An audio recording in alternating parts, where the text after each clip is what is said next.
हमारे आसपास ऐसी बहुत सी चीजें घटित होती हैं जिन पर गौर किया जाए तो वो हमें आश्चर्यचकित करती है। वैसे वास्तव में ऐसी असामान्य बातों के पीछे कुछ वैज्ञानिक वजह होती है। आज हम आपको ऐसी ही एक आश्चर्यचकित करने वाली क्रिया के बारे में बता रहे हैं। क्या आपने कभी जलती हुई आग की परछाई देखी है? आपका जवाब होगा नहीं। पर क्या सोचा है, ऐसा होता क्यों है? क्योंकि हमें तो स्कूल में यही बताया जाता है कि रोशनी में हर वस्तु की परछाई बनती है, तो फिर आग के साथ ऐसा क्यों होता है? चलिए आपको इसकी सही वजह बताते हैं। जल्दी रोशनी के पीछे खड़े होने पर हमारी परछाई है वो हमें नजर आती है। यहाँ तक कि हर वस्तु की छाया दिखाई पड़ती है सिवाय आग के। आप माचिस की तीली को ही ले लीजिए, उसकी भी अपनी परछाई होती है, पर अगर हम उसे जलाते हैं तो निकलने वाली आग की परछाई नहीं दिखती।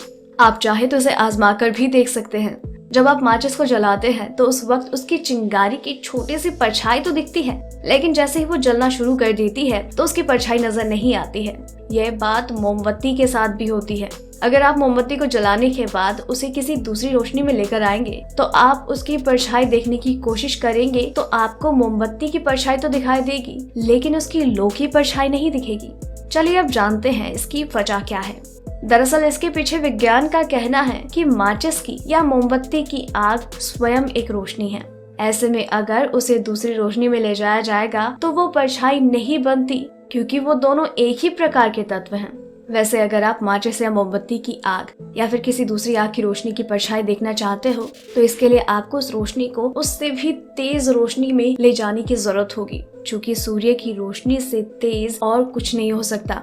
ऐसे में आप जलती हुई मोमबत्ती को सूरज की रोशनी में देखेंगे तो दीवार पर या फिर जमीन पर उसकी जलती हुई लो की परछाई आप देख सकते हैं बड़ी ही आराम से। आपको ये रिपोर्ट कैसी लगी हमें नीचे कमेंट सेक्शन में जरूर बताइएगा, और इसी तरीके की और भी कई दिलचस्प खबरें और तथ्य जानने के लिए चैनल के साथ बने रहिए, क्योंकि आपको हर रात 9 बजे ऐसी ही और भी कई दिलचस्प खबरें वहीं जानने को मिलेगी।